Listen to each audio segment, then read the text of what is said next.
네, 안녕하세요. 오늘은 새로운 코너로 찾아왔습니다. 코너 이름은 이제 디파이입니다. 디파이 블록체인 용어가 너무 어렵다라고 하는 분들이 많으셔가지고 이걸 어떻게 좀 설명을 좀 드리면 좋을지 막 고민하다가 이제 디파이라고 하는 코너를 좀 마련하게 되었어요. 여러분들이 생소하신 용어들을 쉽게 풀어드리고자 합니다. 기사를 많이 봤던 사람들이 가장 많이 물어보는 게 뭐냐면 이더리움 ETF 스테이킹 지원되면 이더리움 오를까요? 라고 하는 질문을 가장 많이 던져주시는데, 개인적으로 그럴 수도 있고 그렇지 않을 수도 있다 저는 생각을 합니다. 그러면 스테이킹이 도대체 뭔지에 대해서 먼저 한번 살펴볼 필요가 있는데, 이 스테이킹이 여러분들이 생각하는 것처럼 단순한 개념은 아닙니다. 굉장히 이제 복잡한 단어인데, 스테이킹을 먼저 이해하려면 블록체인에 대한 개념부터 좀 이해를 해야 됩니다.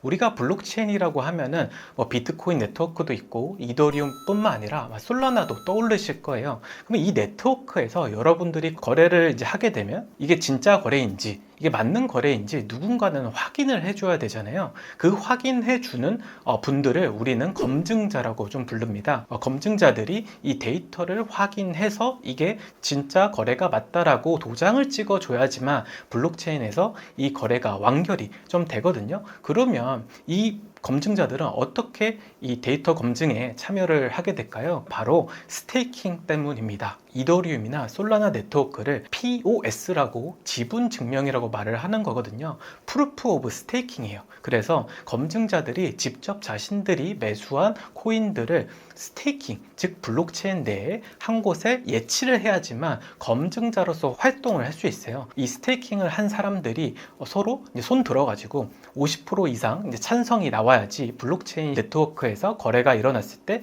이게 맞고 틀리고를 사실 구별할 수 있거든요. 그 개념이 처음 나온 이제 스테이킹입니다. 그럼 우리가 한번 생각해 보면, 검증자들은 시장에서 코인을 매수해서 한 곳에 모아놓고 데이터를 검증하게 되면은 결국 일한 대가를 받아야 되잖아요. 그럼 일한 대가는 뭘로 받을까요? 바로 코인으로 받습니다. 그래서 이더리움 같은 경우는 이더리움이라고 하는 이제 코인을 이제 예치를 해놓고 검증자로 참여하게 되면은 연에 5% 정도 상당의 수익을 얻을 수 있어요. 솔라나 같은 경우는 공식적으로는 15% 내외로 좀 받을 수 있습니다. 그래서 이 ETF가 이제 출시됐을 때 ETF에 굉장히 많은 자금들이 코인으로 모여 있을 거잖아요. 이것을 블록체인 네트워크 상에 입금을 해서 5%에서 15% 되는 수익을 얻을 수만 있다고 하면 사실 ETF 투자자들도 수익적인 측면에서 더 유리한 포지션을 가져갈 수 있는 거거든요. 그래서 스테이킹이 굉장히 중요하다라는 좀 말씀을 좀 드릴 수 있습니다.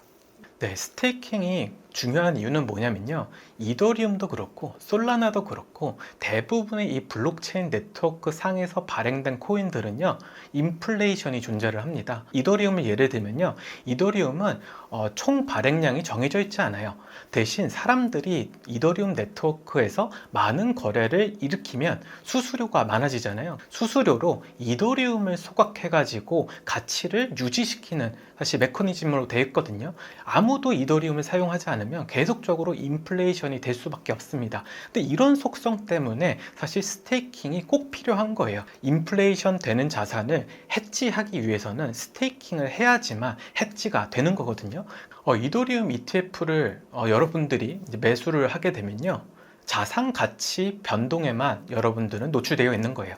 이더리움이 지금 현재 2,800불이다 라고 하면은 이게 4,000불 갔을 때 여러분들은 그만큼의 차익을 얻으실 수 있는 거거든요. 근데 만약에 이더리움 ETF에 모인 자금을 스테이킹을 해서 누군가 검증자한테 위임을 할 수 있게 되면요, 앞서 말씀드린 대로 5% 상당의 수익을 추가적으로 받을 수 있게 되는 거죠. 개수는 늘어나게 되는 거고요. 그래서 만약에 코인 가격이 높아졌다라고 하면 자산에 대한 가치 상승분과 그 다음에 이자에 대한 수익도 같이 챙길 수 있는 거죠. 그렇기 때문에 이 스테이킹이라고 하는 것이 이더리움 ETF에 도입이 된다고 하면 기관 투자자들도 자신들이 그 타겟한 수익보다 더 많은 것들을 가져갈 수 있기 때문에 이 ETF에 대한 수급이 현재보다는 좋아지지 않을까라고 사람들이 말을 해서 ETF 스테이킹이 굉장히 많이 언급되고 있는 겁니다.